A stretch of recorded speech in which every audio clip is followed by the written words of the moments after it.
Hey community, in today's episode, Matt sits down with artist and songwriter Brian Doerksen to talk about the importance of choosing formative worship songs for your church. They talk about what makes a song formative and a lot more. We hope this interview is helpful. Enjoy. What's up, everybody, and welcome to this week's edition of Loop Live. My name is Matt McCoy. I'm the founder of loopcommunity.com and the host of the Loop Live show. And have we got a treat for you? We've got worship leader, songwriter, Brian Doerksen with us. I'm wondering if he's coming to us from Canada. We'll find out. But Brian, gosh, he has had such a huge influence on so many worship leaders.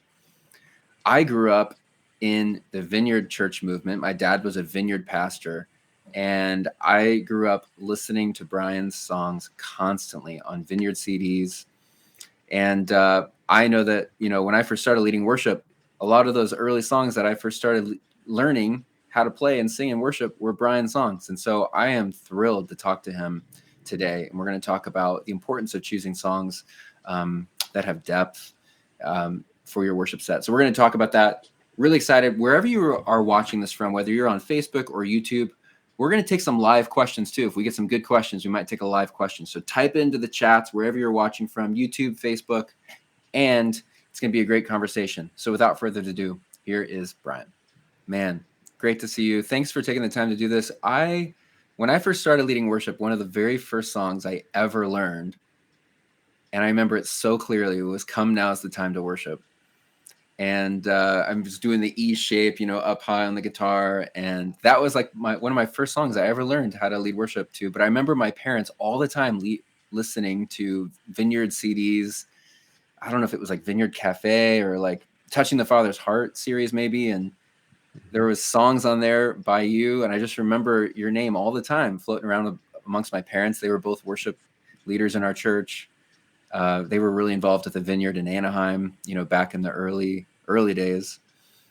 And so I'm thrilled to talk with you today. My ultimate favorite song that you've written is Faithful One. And I play that song a lot. Actually, when I sing songs to my daughter at night when she goes to sleep, and often, at least once a week, I'm singing Faithful One. Just an incredible song. So could you maybe just share with everybody who's watching this? These are worship leaders who are watching it. Share a little bit about yourself and how you started leading worship and writing songs. Well, I love that there's a connection there between you singing Faithful One over your daughter, because it was a connection with my daughter, my newborn daughter, that I wrote Faithful One. And it was like, okay, so this is like a couple of years into me starting to lead worship and such. And I was overwhelmed with this incredible responsibility and gift of being a father, a new father with our first child. And I was feeling overwhelmed one day. And Faithful One was my prayer. Like, God, I need help so that I can be faithful, so that I can be a good dad.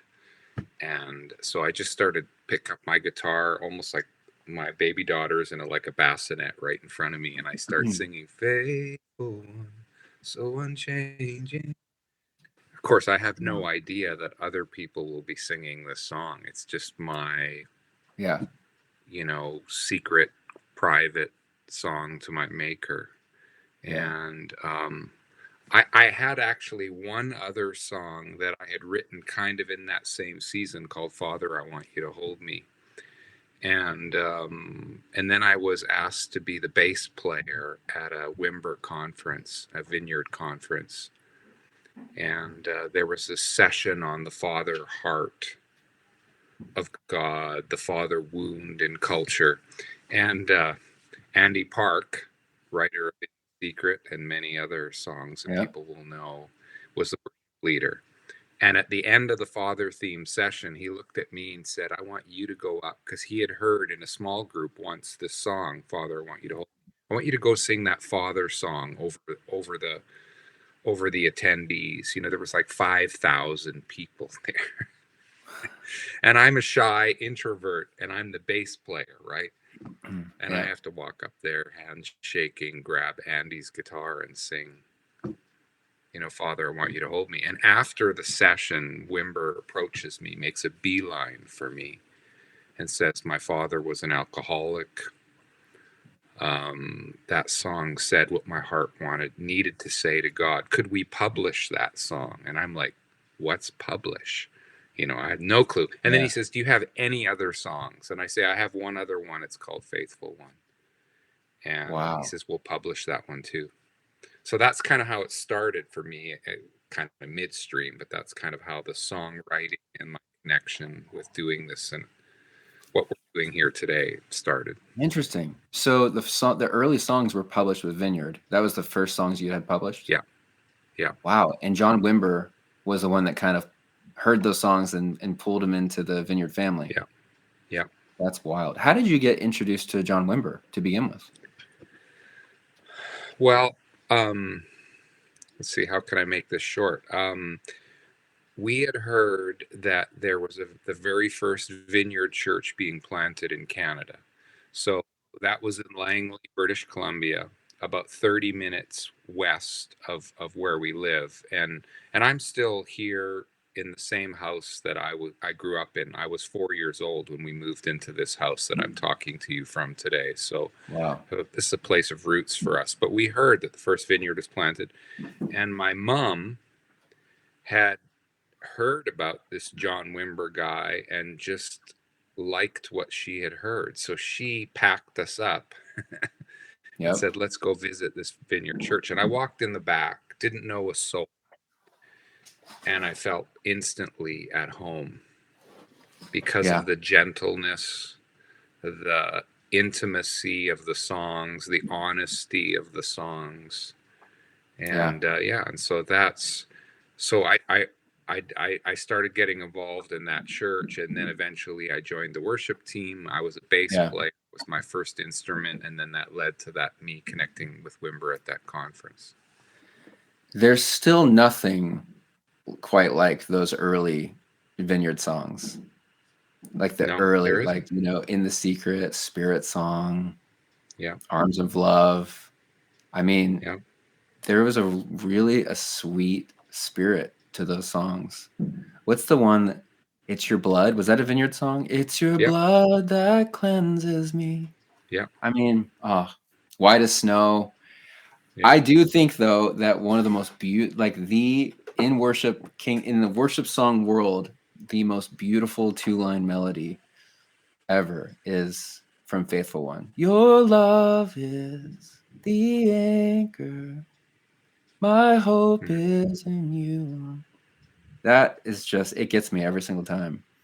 And I just am really thankful for these songs that you've written. And so you have seen worship change a lot over the years.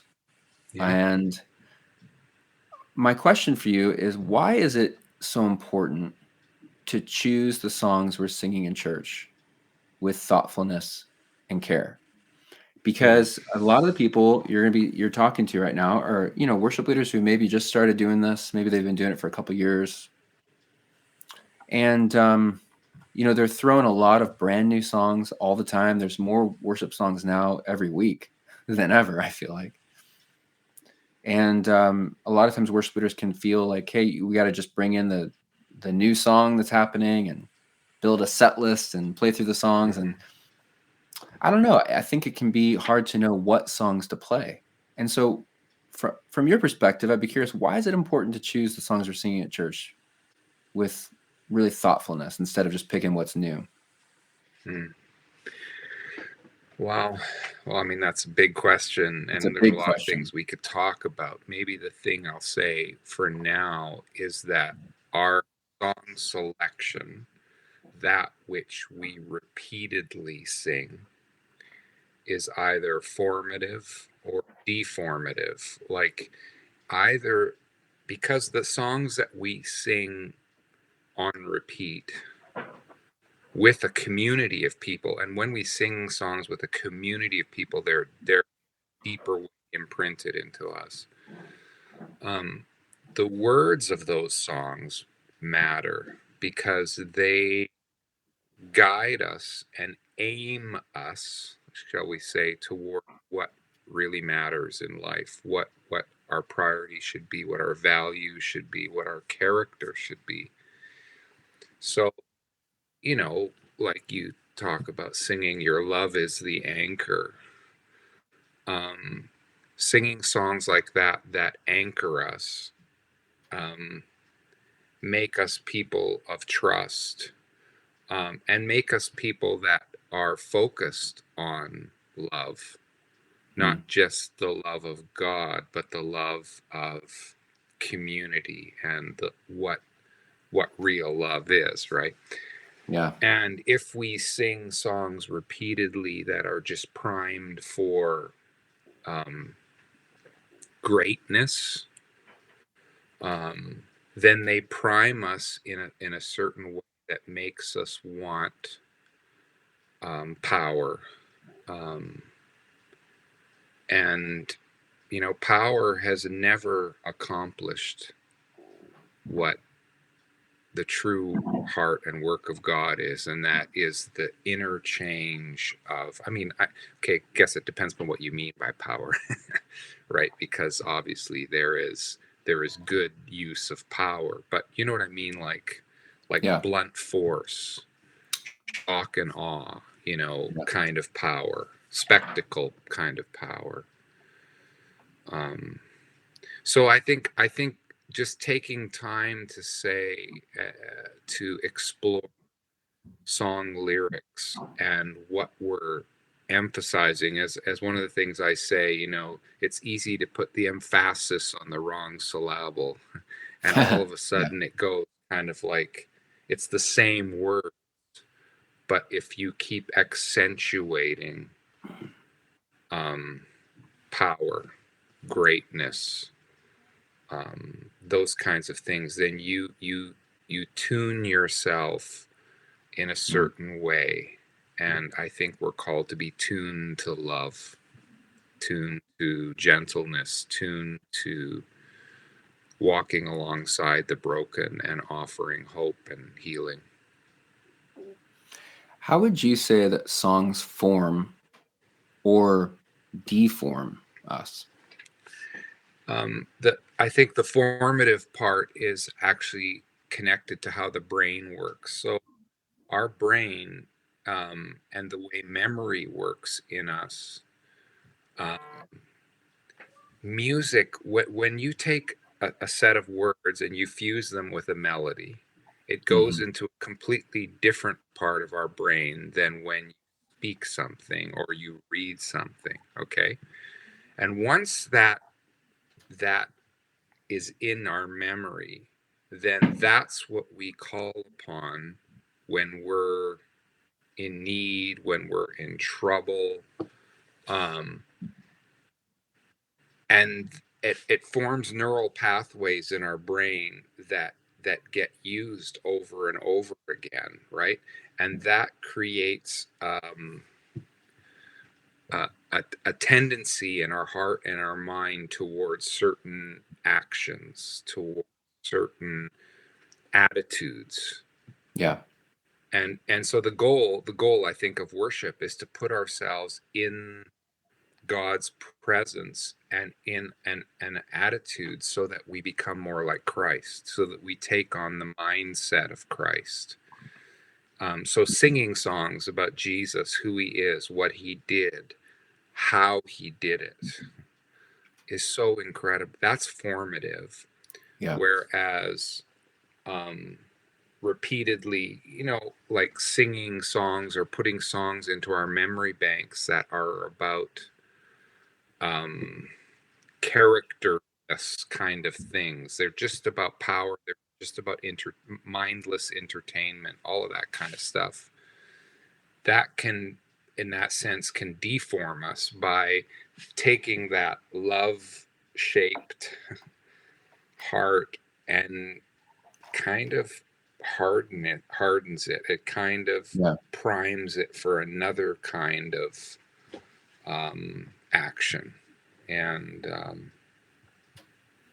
Yeah, I think songs, I mean, songs are this incredible vehicle, 3, 4, 5 minute package, but Yeah. within it is life lessons, it's foundations, it's mindset, it's heart, Mm-hmm. oh, this is what matters, you know, and then we live out, what we sing, which is probably one Yeah. of the reasons why I've done the kind of music I've done over my life, is because I don't want to be an actor when I'm singing.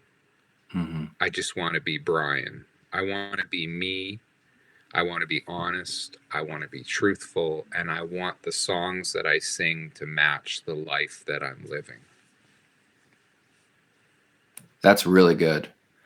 I totally agree with you on that. In that, there are times when I'm singing songs that I don't really mean or feel maybe what I'm singing, Yeah. but I'm making the choice to sing them because I know that that's what I believe and that's what I want.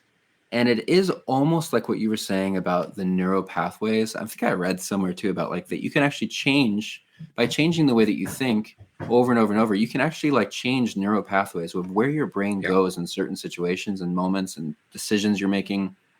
Or if you have a lot of negative thoughts, you can actually retrain your brain to not go down that path every time. Yeah. And that's almost how sometimes I view some worship songs, where I'm like, you know what, I don't feel or believe or like really want to sing this right now, but I know it's what's best for me and what I want my life to be.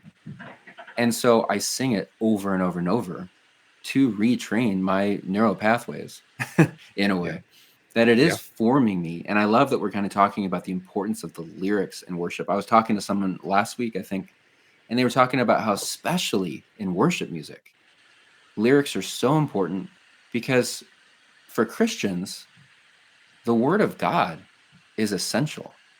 The word of God, those words are essential to the Christian life. And so what we're singing in church is essential to what we're putting in our brains, what we're putting in our hearts, what we're training our minds to think. And I do think that there's a major importance on the lyrics, and sometimes that can get overlooked by just, hey, let's play the new song that just sounds really cool and is really fun and people can dance to or whatever. But what is it we're actually singing? What is it we're saying? Yeah. Is that kind of what you're saying? Yeah, absolutely. It's all about the lyrical content. And it's, I don't know. I grew up that way. I zeroed in that. I mean, I love music. I love great melodies. I love a great chord progression.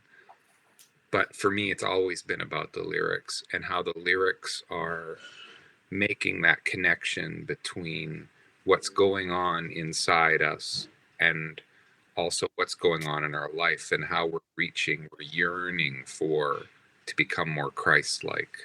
Yeah. And I'm just curious to hear from you. What are you listening to these days? Because I'm guessing you're not like only listening to old Vineyard classics, although I listen to those all the time. I have a playlist on my phone. I'm listening to Vineyard classics all the time. But what is some new stuff that you're hearing in the worship space that really grabs your attention and that you're really liking right now? wow, I mean, I listen to I don't listen to a lot of worship music per se, because that's the world in which I work and write. So I listen to a lot of instrumental music. I listen to folk singer songwriters like Luke Sital Singh and Josh Hislop and people like that. I do really respect and like what the Porter's Gate is doing. Yeah. Familiar with them, and they've done these kind of themed work songs, lament songs, Advent songs, and now I'm really excited because their new project coming up is all about climate and creation care. And so it's like I feel like they're singing into gaps that modern worship is missing, Interesting. I mean, I'm kind of a gaps guy. I write for gaps, and I love that kind of music. I think you You might want to, have you ever heard of Common Hymnal? Yes, and I absolutely could. Yeah, they're great. Listen to them. Yeah. I was just thinking as you were saying that, I'm like, there are other people that are writing for the gaps. Yeah, and Things that are and missing. I use, as a worship leader, I use "The Kingdom Is Yours," Yeah. just as a real song of invitation and hope. Yeah. To sing over people. So So yeah, I didn't give you this question ahead of time. This is a little bit of a curveball, but I would just dying to know, because you have so much experience in leading worship. You've been doing this for a long time. Let's start with, I would like to know from your perspective for worship leaders, because really the job, almost like the occupation of worship leader, has become a big thing. Where like 20 years ago, it wasn't occupation worship leader. It was like, hey, can you lead worship? You're a volunteer. And now people are like, it's their job to lead worship every week. Let's talk about like the positives and negatives that you've seen of how worship has changed. And you could go anywhere you want, whether it's like worship songwriting or worship leading or the worship industry. Like, are there positives you've seen that have really that you've been like, wow, we've really come a long way in this over the past 20 years? And then maybe are there any like things that are concerning to you where we're like, we may be missing it here in this area? yeah.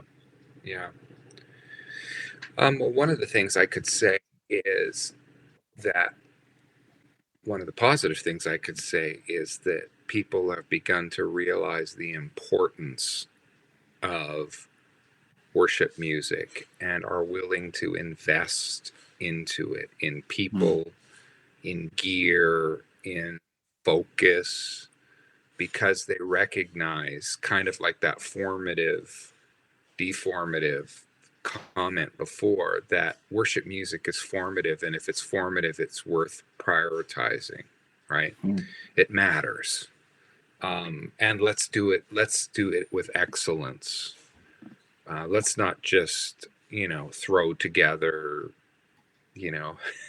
something and be ultra Right. cash about it. So I think that's all positive. Yeah. I think what's happened, maybe more concerning from my side, is along comes the industry part and goes, okay, so this is happening. Now, how can we market this, and what are we marketing? And then I see this trend, what I call the industry is marketing encounter with God through intensity. When I think we encounter God best through intimacy. And intimacy and intensity are almost like sometimes polar opposites in their practice, in methodology, and even in values, because it's kind of like I said before, like if your focus is on the power, on the greatness, on the hype, on the shock and awe, like then you put more and more energy into things like volume of the sound system and lighting effects. And again, the basics of excellence in communicating music is not bad. But if we think that the more intense we get, the more likely we're going to have an encounter with God, that is incredibly flawed, right? Because you look at the biblical story, you look at this history of humans having divine encounters, and it's never through spectacle or whipping ourselves into a frenzy. I mean, that's what the prophets of Baal did. It's actually often in the whisper. It's often out in nature. It's often, So when I do music in a gathered community context, I'm actually trying to evoke the whispers and the time out in nature, and I'm not trying to give myself over to a rock concert mentality. That's really good. I appreciate you sharing that. Do you still connect and talk with any of the old worship guys from Vineyard, like Andy Park and Chum Yep. Cha and Paul Yep. Balash? And yeah, Yep. that's who was the other? Oh, Dave. Who was the whole wide? David Roos. David Ruiz. That was it. Yep. Yeah. Wow. So that's so awesome. Are you still leading worship at a church? Are you in Vineyard or are you at a different church? Or yeah, we have a small faith community called The Table, and we're affiliated with the Vineyard. And we eat together. We always have communion together, and then we worship together. But very much so. Still that's involved. awesome. And you're writing new music. Can you tell us about some new music you've been working on, or new music you've released? Well, I've released it to my newsletter group already. It's a brand new song called "Mind of Christ," which is based on the Christ hymn of Philippians 2, and I'm very excited about that song because it's like a re-singing of one of the most important songs of the early church. Kind of the same scripture that partially inspired "Come Now Is the Time to Worship." But this is a co-write with a dear friend, an English doctor named Steve Mitchinson, and I love how it turned out. It comes out to broad streaming services on Maundy, Thursday, on the day before Good Friday, and And is it that, self-released? and Is it self-released? Still writing. Yeah. Who produces your music? Like who does the recording? Is that something you do on your own, or who are you using? No. Yeah. I have an amazing producer named Philip Jantz, and he's only half an hour from where I live here in Western Canada. Awesome. And he produced the You Shine album, the Today album, the Holy God album, my Christmas album, The Heart of Christmas in 2019, the Hymns album I did last year. So yeah, he's been my primary producer. That's awesome. Well, I'm looking forward to hearing that song. Is there, if you were having coffee, my last question for you is, if you were having coffee with a young worship leader, 15-year-old, who's just getting started, what's the wisdom or tips you'd want to give him as they're getting started? I mean, in some ways, I would say, if you can do anything else, do it. This isn't an easy road. And then I would say, if this really feels like this is deeply your calling, then your first job is actually to learn and discover your own mother tongue, like who you are deep in your own soul. What does your expression of worship sound like? And yes, we learn other people's songs and we put their words in our mouth, and they start shaping us. They give us an appetite for certain things, but eventually, to sustain this over the long haul, imitation is not sustainable. You have to discover your unique way you're going to do it, the way you're going to express it. And how God wired you, not to just sound like the other worship guys out there, but what's your unique voice that God gave you? Yeah, that's so good. Yeah, and I just say, I always say, lead worship with a whisper, and never forget the poor and the suffering. Like, those are kind of principles thread throughout the Bible, but you're not going to get an audience by shouting. You're going to get it. You're going to get an audience by being genuinely you, and actually just letting others do the amplification, so to speak. Wow. That's gold right there. That's really good stuff. Brian, I appreciate you taking the time to have this conversation. I was really excited for this one, just as a Vineyard born and raised worship leader. I know my parents are also going to be really happy about this one. Hi, Mom and Dad. So no, this is just really cool. I really appreciate it. Thank you for what you've done. Gosh, I feel like hundreds of songs you've written that have impacted so many churches and worship leaders. Thank you for that. And thanks for sharing your wisdom today. I was pumped to be able to talk to you. So thanks for taking the time. You're welcome. Yep. See you around. Bye.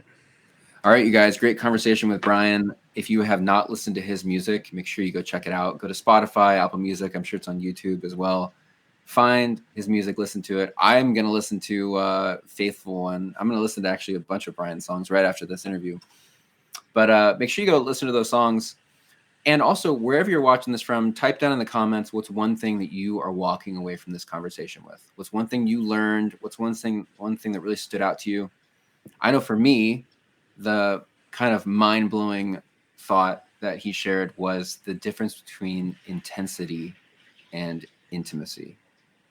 That I thought was a really, really intriguing thought. So anyways, type down your comments. Also, make sure you subscribe to wherever you're watching this from so you can stay tuned for more Loop Live interviews. Thanks for joining us. Have a great day. This is Matt. Thanks for listening. Hey, let us know what's the main thing you learned from today's talk. Write it down in the comments. Send us a DM. We hope to hear from you soon.